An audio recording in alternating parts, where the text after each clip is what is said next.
हाल ही में जो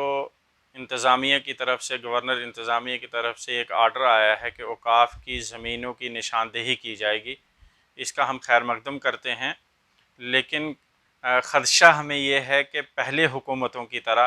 कहीं खाली वादों तक या बयानबाजी तक ही ना रहे। ये मेरे हिसाब से कोई पहली दफ़ा नहीं हुआ है, पहले ही औकाफ़ की ज़मीनों की सब की निशानदेही हुई है, लेकिन उसके बावजूद आज तक हुकूमत औकाफ़ का साथ नहीं देती थी, जिसकी वजह से औकाफ़ इस्लामिया अपनी ज़मीनें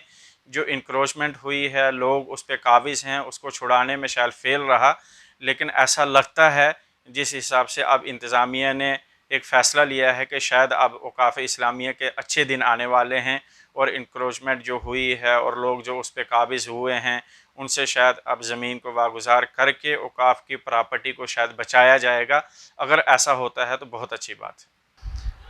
तो आज एक आर्डर जो है अपने हमारी नज़रों से गुजरा है, जो कि गवर्नर साहब ने एक निकाला है कि औकाफ के रिगार्डिंग औकाफ प्रॉपर्टीज़ के बारे में जो ऑर्डर निकाला है, हम इस आर्डर का जो है वो वेलकम करते हैं। क्योंकि हमने ये देखा है कि औकाफ की प्रॉपर्टीज़ जहाँ जहाँ भी हैं, बहुत से लोगों ने उसको दबा के रखा हुआ है। और कई लोगों ने तो कई कब्रिस्तान या कई ऐसी औकाफ की ज़मीनें हैं जो कि लोगों ने वो नोटिफाइड कब्रिस्तान से हैं या नोटिफाइड प्रॉपर्टीज़ हैं, जो कि आज की तारीख में उनका जो कब्रिस्तान से वो मालकी में कन्वर्ट हो चुके हैं। तो ये एक बड़े अफसोस की बात है गवर्नर साहब का ये स्टेप कि वकाफ की प्रॉपर्टीज़ को जो है वो निकाला जाए और उन लोगों के खिलाफ कार्रवाई की जाए जिन लोगों ने उस प्रॉपर्टी को बेचा है या प्रॉपर्टीज़ को कब्जा करके रखा हुआ है। हम गवर्नर साहब के ऊपर शुक्रिया का अदा करते हैं और ये भी साथ कहते हैं कि जो भी आगे आने वाले वक्त में जो बोर्ड बनाए तो वो मकामी लोगों का ही बोर्ड होना चाहिए, ना कि पहले जैसे बोर्ड बनते थे कि प्रॉपर्टीज़ जम्मू में है, जम्मू के वहाँ के, और बोर्ड का मेंबर जो है वो कोई लद्दाख से होता था और कोई कश्मीर से होता था, कोई द्रास से होता था, जिसको ये पता ही नहीं होता था कि जम्मू में प्रॉपर्टीज़ कहाँ है कहाँ नहीं होती। तो लिहाजा जिस एरिए में भी बोर्ड्स बने वो उस मकामी लोगों को वहाँ पे उनको नज़र में रख के तो बोर्ड बनाया जाए। इसके अलावा जो सबसे ज़्यादा हम इसमें कि ये जो महसूस कर रहे हैं कि जब औकाफ की प्रॉपर्टीज़ आ जाएं तो इन प्रॉपर्टीज़ को जम्मू के जो मुस्लिम यूथ्स हैं जो बेकार बैठे हुए हैं, जिनके पास 47 से लेके आज तक जिनके पास घर नहीं बने, जिनके पास अभी तक रोज़गार नहीं बन पा रहे, जो कोई रेड़ियाँ फड़ियाँ लगा के तो अपना रोज़गार कर रहे हैं, तो औकाफ का काम था कि उनको कहीं पे सेटल करना। लेकिन अफसोस कि औकाफ की प्रॉपर्टीज़ का पता ही नहीं चल पाया किसी भी मुसलमान के कहाँ है और क्या नहीं है। तो इसलिए इस आर्डर की महत्व जो है वो बढ़ जाती है हमारी नज़र में कि अब प्रॉपर्टी सामने होंगी और औकाफ का ये फ़र्ज़ बनेगा कि उनके ऊपर अपने वो कम्प्लेक्सेस तैयार करें ताकि जम्मू की जो वो गरीब मुस्लिम्स हैं जो 47 से बिछड़े हुए,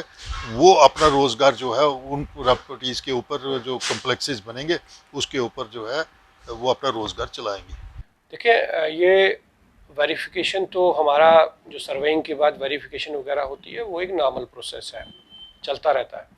अब इसमें खुसूसन गवर्नमेंट ने जो है वो तवज्जो दी है रीवेरिफिकेशन, इसलिए बिकॉज इस वक्त हमें रेवेन्यू के साथ मिल करके रेवेन्यू अथॉरिटीज़ के थ्रू क्लोज कोऑर्डिनेशन में हमारा जो वक्फ़ के जितने भी हमारे एसेट्स हैं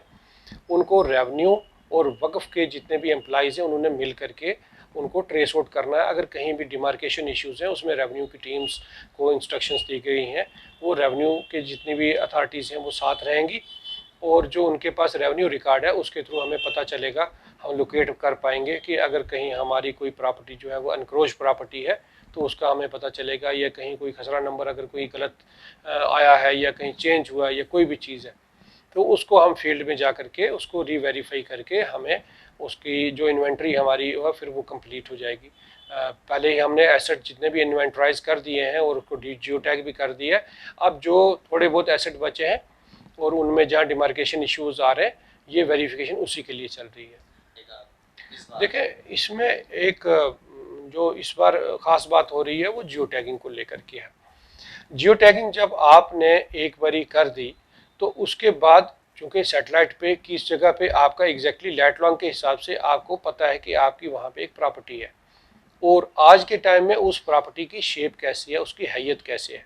अगर 2 साल के बाद या 3 साल के बाद कभी भी आप उस प्रॉपर्टी को देखना चाहें कि वो प्रॉपर्टी एनक्रोच हुई है या कुछ हुआ है, तो आप अगर उसमें हिस्ट्री में पीछे चले जाएंगे तो जा कर के आप देखेंगे कि यहाँ पे उस वक्त 2 साल पहले जब ये प्रॉपर्टी जियो टैग हुई थी उस वक्त क्या पोजीशन थी, या उससे भी पुरानी पोजीशन जो है through the help of satellite आप वो फाइंड आउट कर सकते हैं। उससे बड़ा बेनिफिट होगा कि फ्यूचर में अगर कोई भी एनक्रोचमेंट वगैरह होती है तो उसका पता लगाया जा सकता है।